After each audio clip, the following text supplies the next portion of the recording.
Hey, do you feel that? That silence you feel crawling across the back of your neck? That isn't peace. That's fear holding its breath.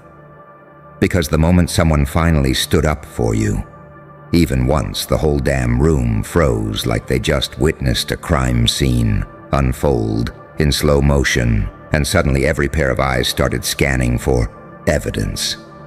Evidence they never had. Evidence they never needed until the truth stopped serving their ego.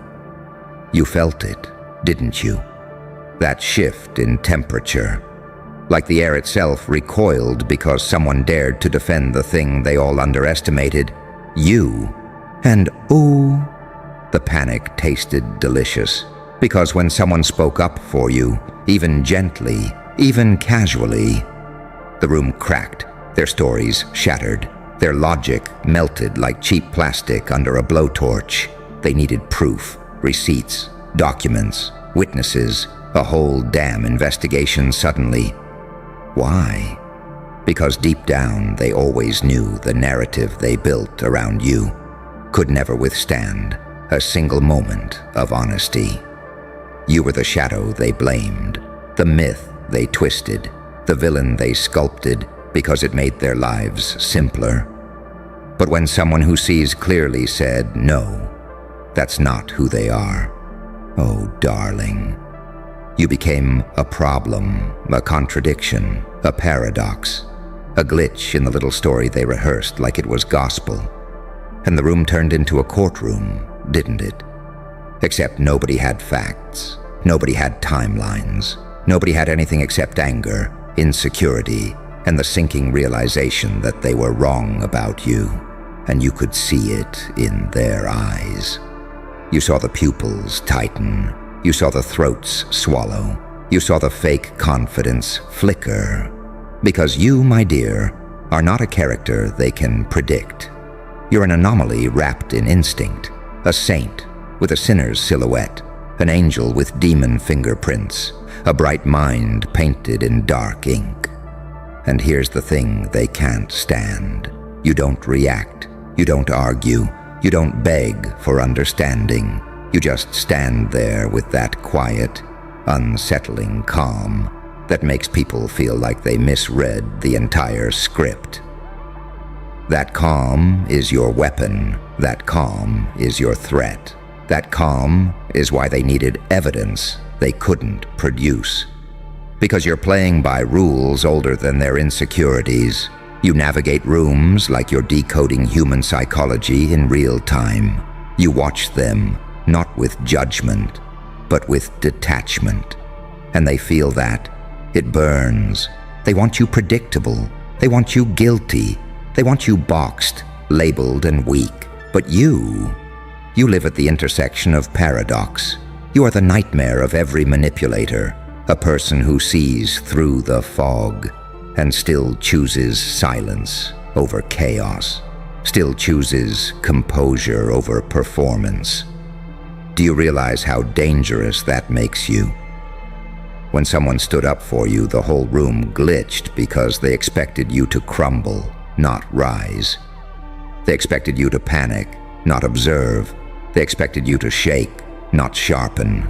They wanted you emotional. Instead, you became inevitable. And now they're cornered by a simple truth. People don't defend the weak. People defend the misunderstood. People defend the underestimated. People defend the dangerous. Someone stood up for you because they see the storm under your skin, the one you keep on a leash, the one they pray never wakes up. Someone stood up for you because your silence has gravity, your presence has mass, your intuition has teeth. Someone stood up for you because you are not the rumor, you're the revelation. And they felt it. Every person in that room knows, whether they admit it or not, that the version of you they've been pushing is dead, obliterated, exposed. Now they're scrambling for evidence, not because they want truth, but because they want to save face. You are not their villain, and you were never their mistake. You are the mirror they fear, the reflection of everything they don't want to confront. The untamed proof that a soul can be broken and rebuilt and weaponized all at once. So breathe, slow, controlled, unbothered, because the next time someone stands up for you, it won't shake the room, it'll split it in half, and the side that remains standing will be the ones who finally understand that you were never dangerous because of what you did. You were dangerous because of what you knew, and now they know it too. You feel that hum under your ribs. That's not adrenaline, that's awakening. Because once a room gets exposed like that, once their little orchestra of whispers gets interrupted by a single voice calling out their bullshit, something irreversible happens.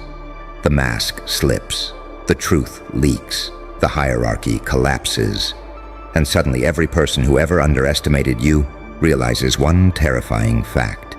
You were never alone, you were just silent. And silence is a strategy.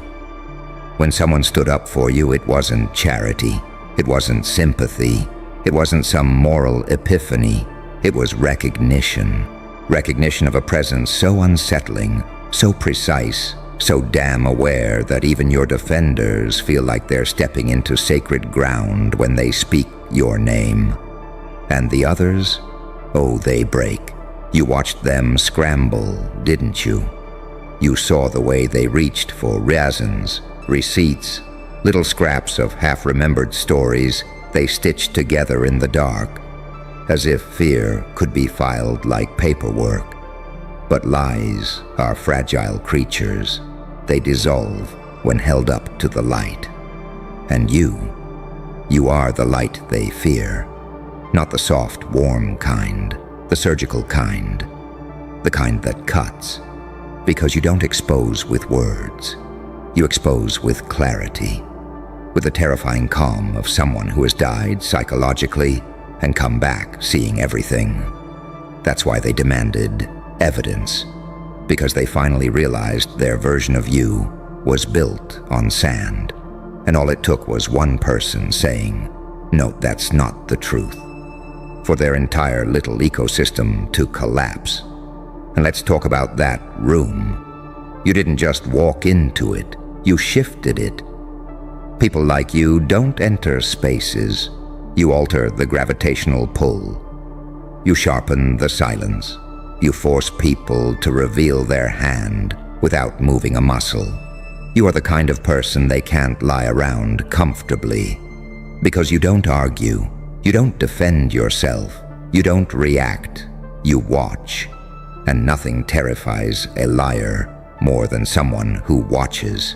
You see the micro-expressions, the ego tremors, the guilt behind the laughter, the envy behind the questions, the fear behind the concern, the weakness behind the hostility.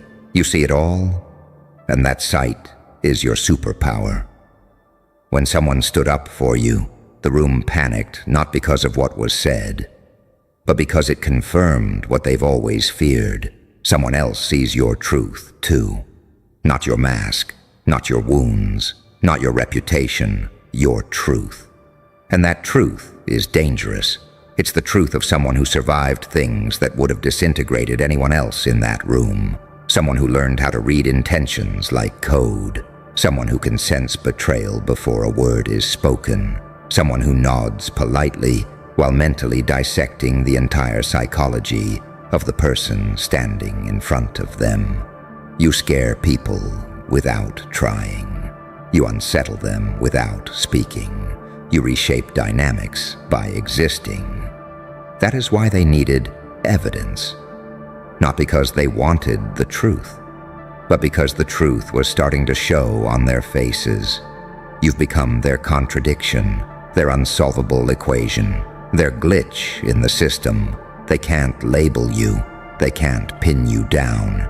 They can't build a case against someone who's already outgrown the entire courtroom.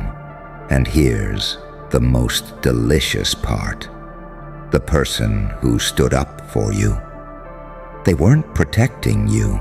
They were exposing the room. They cracked it open, split the energy, made the cowards whirl around in confusion, made the guilty swallow their tongues, made the insecure cling to their collapsing narratives.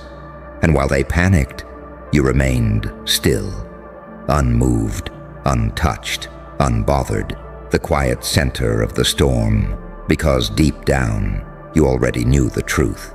You were never the target. You were the test, a test they all failed.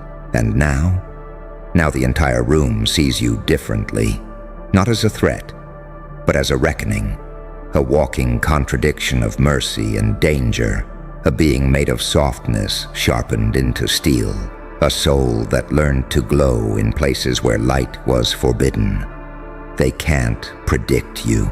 They can't control you. They can't diminish you. And they sure as hell can't explain you. So let them look for evidence. Let them dig. Let them analyze. They will never find what they seek. Because the truth they're terrified of is simple. You don't need defending. You never did. The room needed defending from you. You want to know the part that really haunts them? It wasn't the defense. It wasn't the voice that rose up for you. It wasn't the correction, the call out, the truth slicing through their choreography of lies. It was your reaction, or rather, your lack of one. You didn't flinch. You didn't smile. You didn't bask in it. You didn't even blink. You stood there like someone who has already buried 1,000 accusations under your feet and learned to walk taller on the graves. That's what unhinged them. People expect the misunderstood to be grateful, desperate, shaky, wide-eyed with relief. But you looked like someone who already knew the storm would break in your favor eventually, with or without witnesses, because you've learned something they never will. The truth doesn't need applause. The truth waits, and it always wins. You've been forged in places where being right didn't protect you, where survival meant reading tone instead of words, where intuition wasn't a skill. It was a shield carved into your bones. They don't know that. They just think you're quiet. They don't realize your silence is filled with X-ray vision, psychological profiling, and a mind that never stops mapping the room. And that scares them. Because when someone finally stood up for you, they didn't just defend your name. They confirmed your perception. They validated the things you've always picked up on but never spoke aloud. They exposed the undertones you pretended not to notice. They unveiled the tension others worked so hard to cover. And suddenly, everyone looked guilty. Look at them, the ones who shifted in their seats, who cleared their throats, who tried to laugh, who tried to redirect the conversation. All of them broke character for a split second. And that was enough. People reveal more in what they don't say, in how still they become, in how they side-eye each other, in how they exhale too fast, in how their hands freeze mid-gesture like they're trying not to reach for a weapon they don't have. You've always noticed these things. You're not human in the way they are. You're an observer, a decoder, a mirror with a pulse. And mirrors don't retaliate. Mirrors reflect. That's why they needed evidence. Because for the first time, they felt seen. Not admired, not judged, seen. And being seen by you feels like dissection. You see the motive behind the smile, the insecurity behind the gossip, the jealousy behind the critique, the desperation behind the lie. You see people's shadows more clearly than their faces. And when someone defended you, the entire room realized you're not the threat they tried to paint. You're the truth they tried to escape. They were never fighting your character. They were fighting their reflection, because you make them confront every shallow motive they tried to bury. You make them confront the fact that their stories about you were convenient, not accurate. You make them confront how often they followed the loudest voice instead of the honest one. You make them confront the fact that they misjudged someone who could have destroyed them, but didn't. That mercy, they'll never understand it. It terrifies them. They don't know you've chosen silence out of discipline, not weakness, out of principle, not fear, out of strategy, not insecurity. You're not quiet. You're calculating. You're not passive. You're precise. You're not hiding. You're studying. And when someone finally stood up for you, it exposed all of it. Your depth, your restraint, your power, your danger. Think about it. If a single voice speaking the truth on your behalf can send a room spiraling, imagine what would happen if you spoke. Imagine the earthquakes you could start if you let your full mind slip into the open. Imagine the reputations that would collapse if you told the stories you've stored in silence. Imagine the chaos you could unleash if you dropped even one truth you've been holding. You are a walking vault of revelations, a quiet storm with perfect aim, a witness to everything they thought you didn't notice.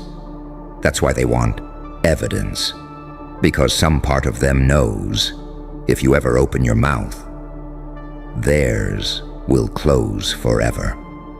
So stand still, let them scramble, let them stutter, let them flip through imaginary files like desperate lawyers with empty folders. Let them search for facts they never had, because deep down, they know they built their whole case on nothing but projection and fear. And you just keep doing what you do best, observing, evolving, haunting them with the truth they cannot outrun. Because here's the cruel, beautiful irony. They wanted to expose you, but the moment someone defended you, you exposed them. And here's the part the room will never say out loud, even if you cornered them with the truth. The moment someone stood up for you, they didn't just panic. They recognized you. Not the version they built in rumor-driven group chats. Not the caricature they whispered about behind doors that were never as closed as they thought. They recognized the real you. And recognition is far more terrifying than exposure. Because they didn't see a victim standing there. They didn't see a confused soul needing protection. No. They saw a force they underestimated, a force they misread, a force they can't categorize, control, or predict. You became a spotlight. And everyone in that room realized they were the ones caught in the beam. Let's dig into why. When someone defended you, it did more than challenge their narrative. It destroyed the shared delusion that kept them comfortable. People bond over stories, over assumptions, over whispered alliances built on fear, envy, and misunderstanding. But when one person breaks from the herd, when one person says, "Actually, you're wrong about them," the entire ecosystem destabilizes, because if you weren't who they claimed you were, then they aren't who they pretended to be. Their hierarchy collapses, their confidence dissolves, their certainty evaporates. You made them confront the one thing humans fear more than being judged, being wrong. And not just wrong once, wrong repeatedly, wrong confidently, wrong loudly, wrong in a way that reveals their own insecurity, wrong in a way that exposes their agenda, wrong in a way that forces them to rethink every interaction they ever had with you. You didn't just unsettle the room, you rewired it. And the panic that followed, my God, it was beautiful. Eyes darting like criminals caught in the spotlight. Egos trembling like glass towers in an earthquake. People avoiding your gaze because they knew one look from you could break the last illusion, protecting them from the truth. That truth.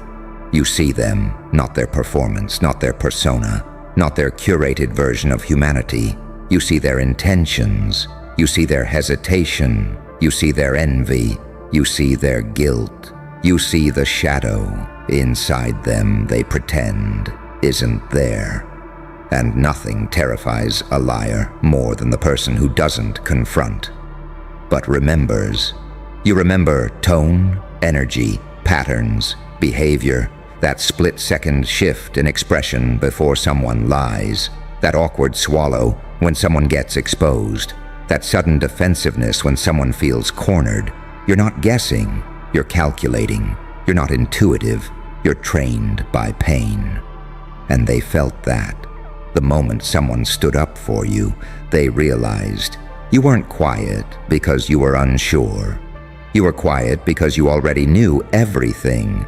You knew who twisted your name, who exaggerated the story, who added seasoning to the gossip just to feel relevant, who used your silence as permission, who used your kindness as currency, who believed the lie because it was easier than acknowledging your strength.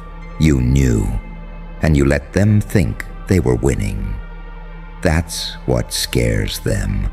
Not the defense, not the truth, not the exposure. It's that you let them talk. Let them assume. Let them misjudge you.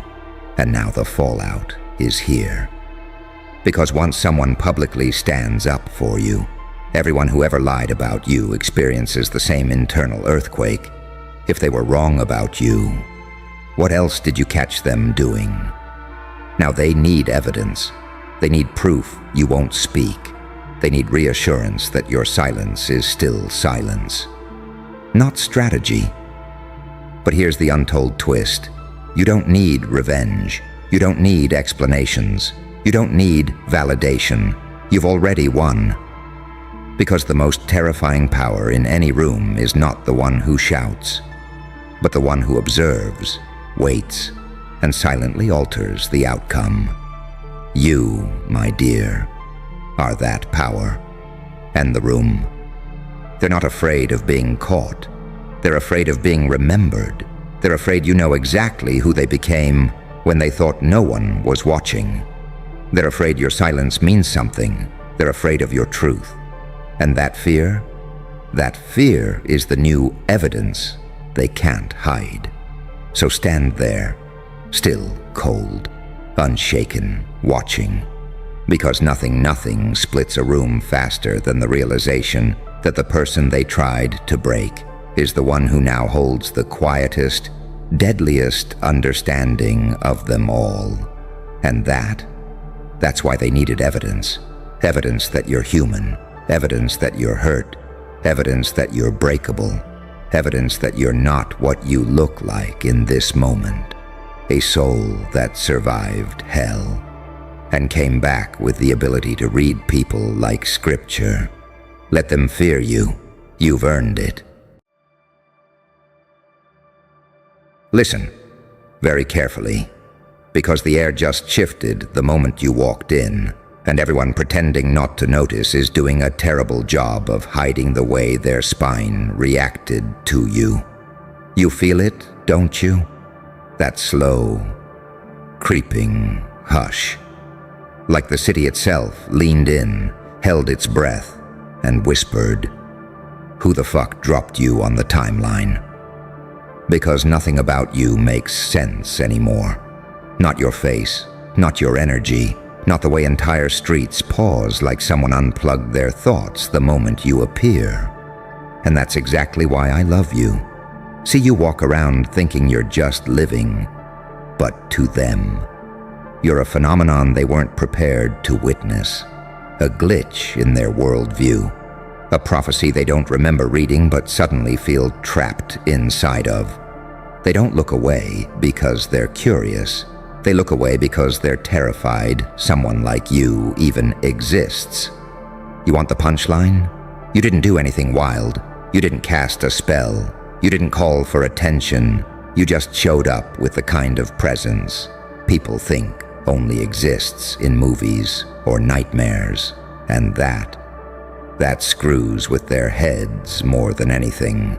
Because you shouldn't be this calm. You shouldn't be this sharp. You shouldn't be this magnetic after everything you've survived, but there you are. A walking contradiction, a paradox wearing a pulse, light sharpened into a weapon, darkness dressed like destiny. They don't know what to do with someone who's both the storm and the shelter, who looks like peace but feels like danger, who carries the weight of hell but moves like someone kissed by heaven. And that look you have, that effortless, accidental, world-stopping look, it's not about aesthetics, it's not about features, it's not even about beauty.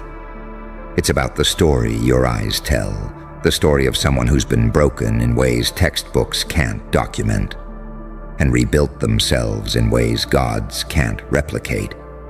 People feel that before they see it. It hits their nervous system first. Like their brain whispers, "Don't mess with that one." And oh, that's when the fun begins. Because suddenly, cities slow down around you. People breathe differently around you.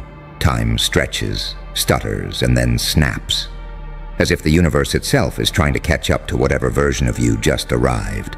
They don't understand how you look like you've seen the worst horrors, and still came out with a face that says, "Try me." They don't understand how pain shaped you into symmetry, how grief refined your expression, how suffering carved elegance into your presence, how survival taught your posture the language of kings. You're not pretty, you're not handsome, you are impactful. There are people who walk past and make noise. Then there are people who walk past and make reality glitch. Guess which one you are.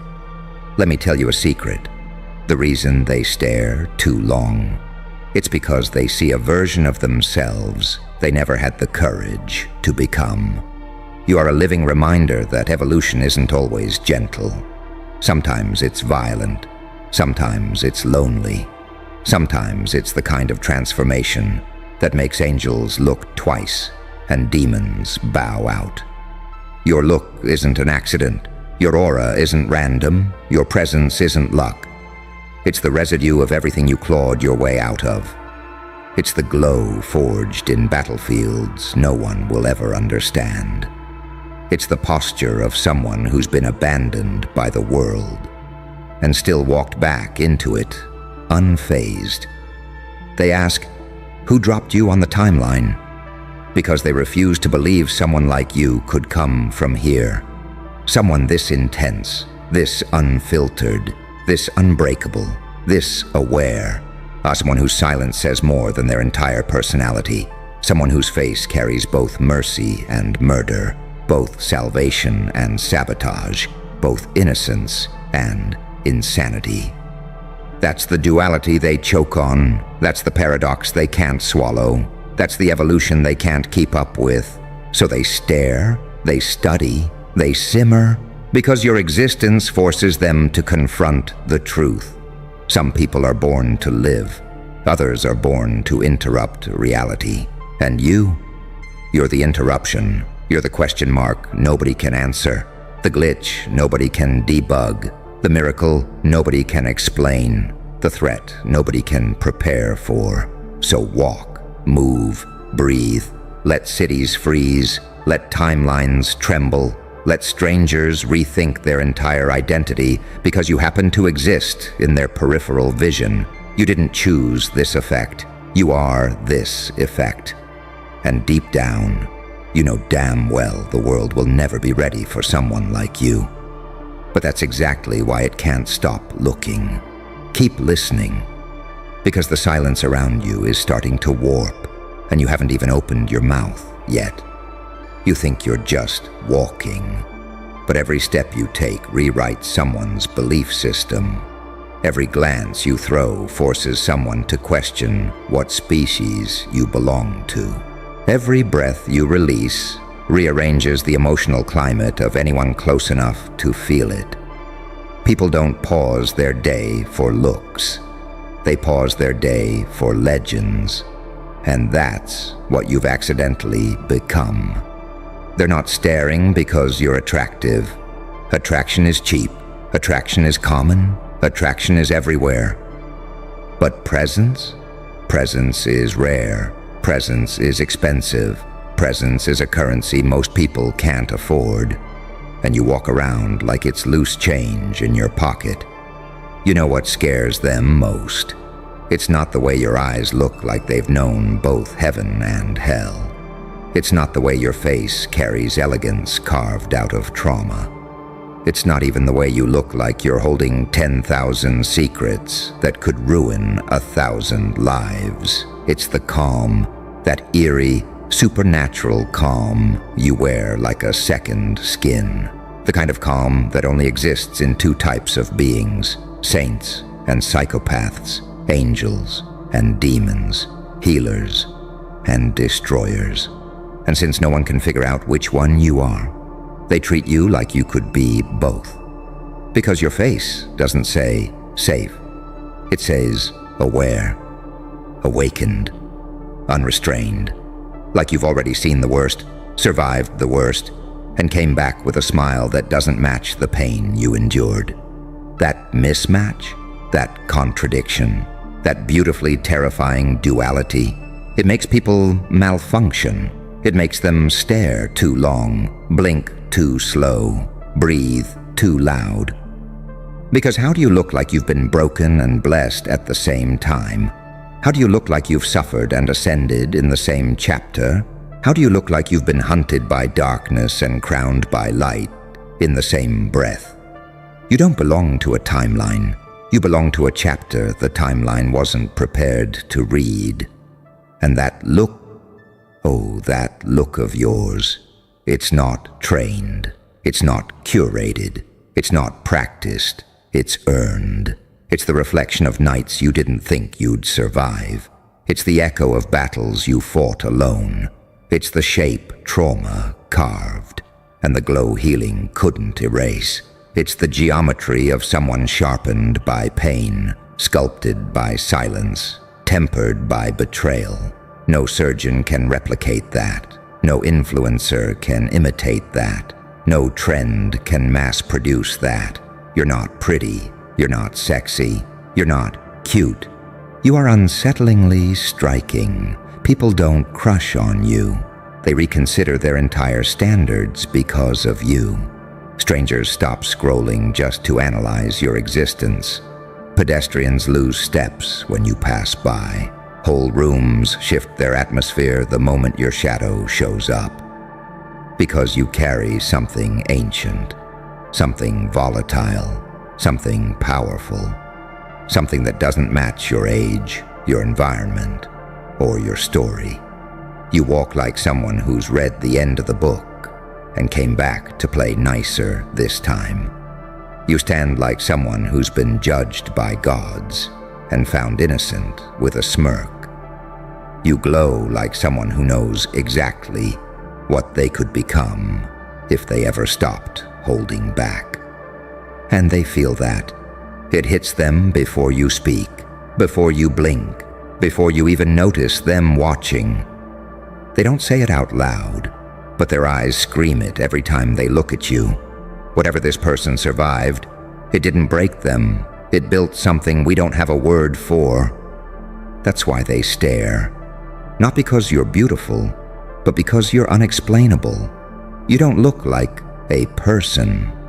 You look like a choice the universe made on a day it was feeling particularly cinematic. You look like a warning wrapped in allure, like a prophecy wearing street clothes, like duality pretending to be casual. You make people feel like they're seeing a spoiler from the future, something they weren't supposed to witness yet, something they're not spiritually calibrated to process. And the funniest part? You're still evolving. This version of you, the one stopping cities, shifting timelines, disrupting strangers, isn't even your final form. This is just the trailer, just the prologue, just the shadow of the person you're becoming. The world is already struggling to handle the preview. Imagine what happens when they see the full release. So don't shrink, don't soften, don't apologize. Walk like the storm, stand like the riddle, glow like the contradiction, exist like the anomaly. Let them whisper, let them stare, let them glitch. Because deep down, they all know the truth. Someone like you isn't supposed to fit into a timeline. You're supposed to rewrite it. Don't move. Not because you're in danger, but because they are. Look around you. Slowly. Do you see it now?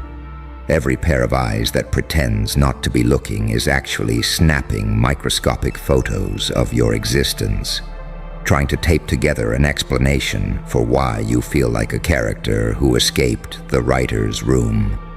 You know why they're rattled? Because your look doesn't match the life you've lived. It contradicts the pain. It contradicts the betrayal. It contradicts the statistics. It contradicts the war you came out of with only a pulse and a smirk. You look like you were sculpted in a place so far from their understanding that calling you human feels lazy. And that's why every city you enter goes silent for a second. You're not just showing up. You're bending the emotional gravity of the room. People can feel your story without hearing a word of it. Your face carries echoes. Your eyes carry aftermath. Your aura carries the ghosts of everything that tried to break you and failed. You don't look like someone who healed. You look like someone who transformed. And that transformation, it made you dangerous. Because your beauty isn't surface level. It isn't aesthetic. It isn't polished or fabricated. It's forged in chaos, forged in loneliness, forged in nights you didn't tell anyone about, and forged beauty. Makes people shut up mid-sentence. It makes them step aside without knowing why. It makes their heart rate spike for reasons they can't name. It makes them fix their posture around you like some subconscious part of them knows they're in the presence of someone who survived the kind of storms that swallow nations. Your look isn't cute. It's historic. It carries epochs. It carries bloodlines. It carries a kind of old energy that makes even confident people feel suddenly small. You ever notice how the loudest people go quiet when you enter? How the most arrogant ones suddenly get polite? How the ones who pretend they're unbothered start adjusting their clothes, straightening their back, recalculating their personality? That's not coincidence. That's instinct. Somewhere deep in their nervous system, a primal alarm goes off that says, this one is built different. Not metaphorically, not aesthetically, not poetically, biologically. Because your presence doesn't say, I'm confident. It says, I've walked through hell and didn't flinch. Don't test me. And people feel that before they even see your face clearly. But once they do, oh, that's when their brain short-circuits. Because how do you explain a face shaped by agony, but softened by wisdom? How do you explain eyes that look young but carry centuries of emotional intelligence? How do you explain expressions that switch between saint and executioner, depending on the angle of the light? You know what you look like? You look like someone who was born in the wrong era. Too intense for this generation, too perceptive for these people, too evolved for this timeline. You're an anachronism wearing modern clothes, a myth trying to blend in with mortals, a prophecy pretending to be casual. And people feel that contradiction, that duality, that quiet, volatile power. It's why they stare longer than they should. It's why they replay your face in their mind hours later. It's why random strangers feel compelled to tell you, I don't know why, but you look different. They never have the vocabulary for it. They never will. Because how do you put into words the presence of someone who looks like they've been both the villain and the savior in a story no one else was worthy to hear? You're the kind of person who looks like they were meant to burn down kingdoms in one life and rebuild galaxies in the next. And whether you want to or not, everyone feels it. People pause their day because you remind them of everything they tried to bury. Their envy, their insecurity, their curiosity, their fascination, their fear. You make their ego glitch. You make their soul react. You make their mind panic. Because some people walk into a room and bring an energy, but you walk into a room and bring a shift. Reality tilts, atmosphere bends, timelines adjust. You don't enter spaces, you redefine them. And that look you carry, it's the final signature. A face that says, I know more than I say. A posture that says, I see more than you think. An aura that says, I've survived what would have buried you. And the world can't stop staring at that kind of truth. So let them pause, let them whisper, let them freeze mid-scroll, mid-step, mid-exhale. Because you weren't dropped onto the timeline by accident. You were inserted intentionally, precisely, strategically, to disrupt, to awaken, to disturb, to provoke, to expose, to reveal, and deep down, the world knows it. Which is why no matter where you go, no matter who's watching, they will always ask, with a trembling curiosity and a terrified fascination, who the fuck dropped you here? And how do we handle someone like that? Stay right there, because something crucial is happening around you, and you haven't even realized you're the epicenter of it. Feel that tension in the air, that static crawling over everyone's skin. That's the world trying to recalibrate itself after accidentally crossing paths with someone who wasn't supposed to exist in this version of the timeline. People don't just see you, they react to you. Instantly, instinctively, uncontrollably. Their chest tightens, their thoughts stutter, their eyes widen, their ego shrinks, their pulse jumps, and they don't know if they should bow, run, or pretend they're not trembling. Because your look isn't a look. It's a signal, a warning, a prophecy, a mirror, a memory of something they've never lived and never survived, but somehow feel deep in their bones. Your presence doesn't feel new. It feels ancient, familiar, like the kind of soul they used to whisper about in civilizations that don't exist anymore. And that terrifies them on a cellular level. Your existence disrupts their sense of reality, because no one raised in this soft, distracted, overstimulated world is supposed to walk around with eyes that look like they've spoken to darkness and negotiated terms, a face shaped by pain, but blessed by resilience, an aura that feels like a storm was given human form, and a silence that carries more threat and truth than their loudest words ever could. You think you're normal. Normal doesn't make cities freeze. Normal doesn't make strangers stop blinking. Normal doesn't make entire social ecosystems malfunction just because you entered the room. You know what does? A phenomenon disguised as a person. You're the kind of presence that makes people remind themselves to breathe. The kind that makes them question their confidence. The kind that makes them feel like they're seeing someone who escaped some divine lab experiment. Have you noticed? The way conversations die the moment you walk in. Not slow, not natural, instant, final, like a guillotine. That's not coincidence, that's instinct. Predators go silent when another predator enters the territory. Souls go silent when they sense something that's not bound to the same rules as theirs. You carry that contradiction, that beautiful, violent duality that makes people rethink their entire personality. Your look says, I've been through hell, and I didn't come back alone. Your vibe says, I'm healing, and I'm dangerous. Your face says, I'm composed. But your eyes say, I know things I shouldn't know. Your aura says, I won't harm you. But your silence adds, unless you deserve it.